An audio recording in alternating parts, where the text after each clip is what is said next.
Ang reading mo, Capricorn. Welcome back to our channel. Naway nasa mabuti kayong kalagayan while watching the channel. This is a general reading. Kayo nang balang magpalit-palit ng situation nyo sa reading ko.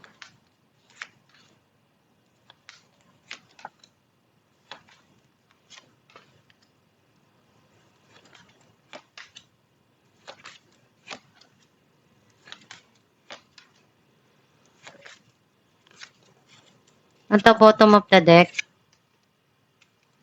Seven of Swords. I feel like ang nasisense ko na energy mo, andun yung may mga sinusubukan ka dito na gawin na pwedeng makatulong doon sa sitwasyon mo. And some of you, may mga gusto ka dito na takasan, na isipin, na ayaw mo nang madagdagan kung ano yung pinagdadaanan mo sa buhay.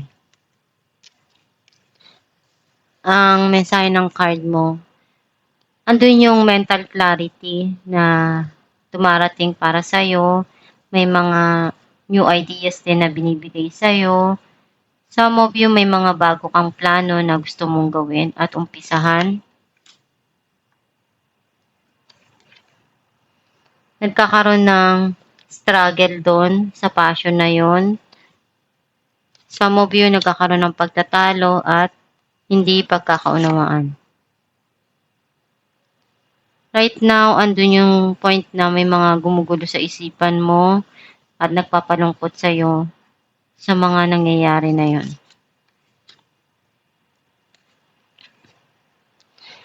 And nakikita ko na parating dito yung long-term na emotional happiness para sa'yo dahil andun yung taong nagmamahal sa'yo o yung pamilya mong nandyan palagi para ibigay yung pagmamahal na kailangan mo, yung iparamdam yung totoong pagmamahal para sa'yo.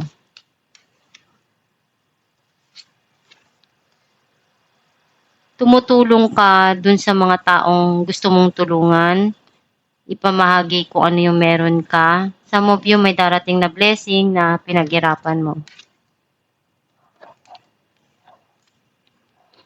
May tinitingnan ka dito na gusto mong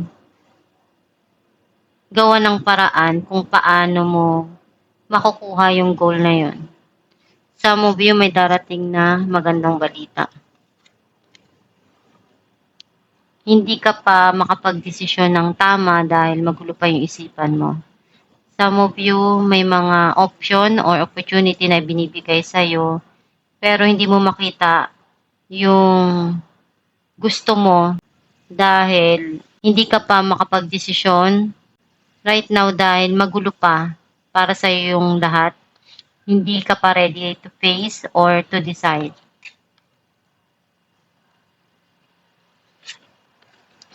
Umaasa ka na matupad yung mga pangarap mo at gagawin mo lahat para maibigay yung makakaya mo. Clarify natin ang Ace of Swords, King of Cups and Knight of Wands. Nakikita ko andun yung pagmamahal na magsisimula sa puso mo or darating para sa'yo na isang taong totoong magmamahal. Ipapakita kung gaano siya ka-affectionate. Also, yung feelings niya na ipaparamdam sa'yo.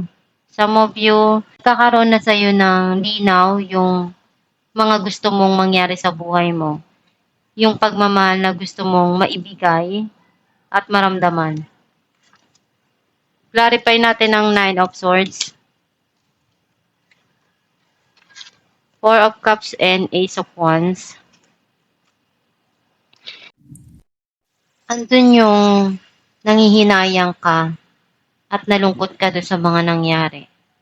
And meron ditong darating para sa'yo. May i-offer sa'yo na bagong opportunity na pagkakaabalahan mo. Clarify natin ang Six of Pentacles, Five of Wands and Nine of Wands. Gagawin mo yung lahat para makabangon ka dun sa mga nangyari.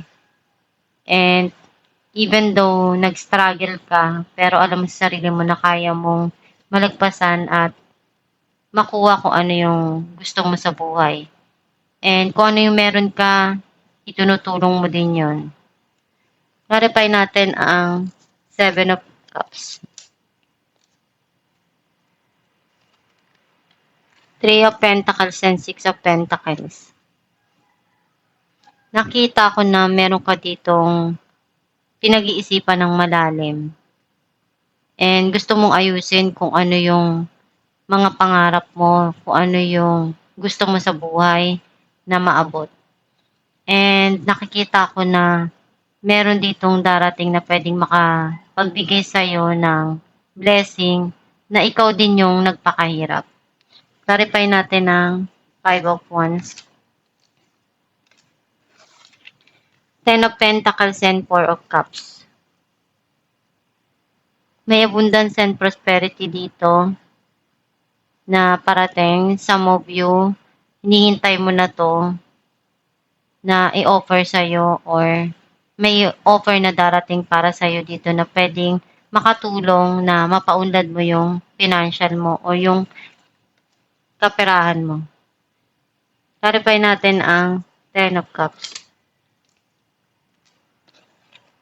Queen of Wands and Queen of Pentacles.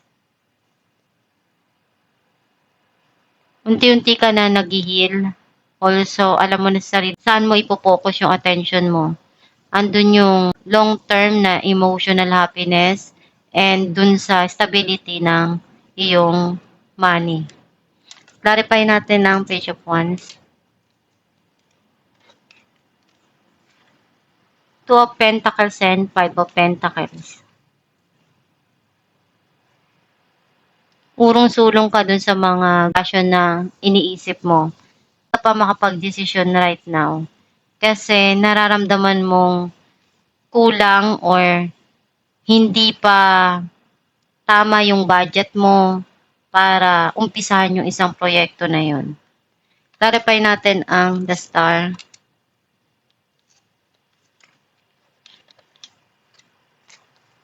The Chariot and Nine of Cups.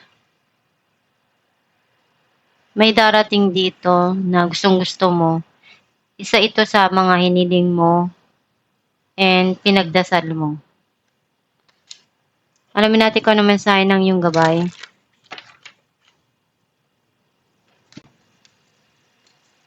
Shower of Abundance.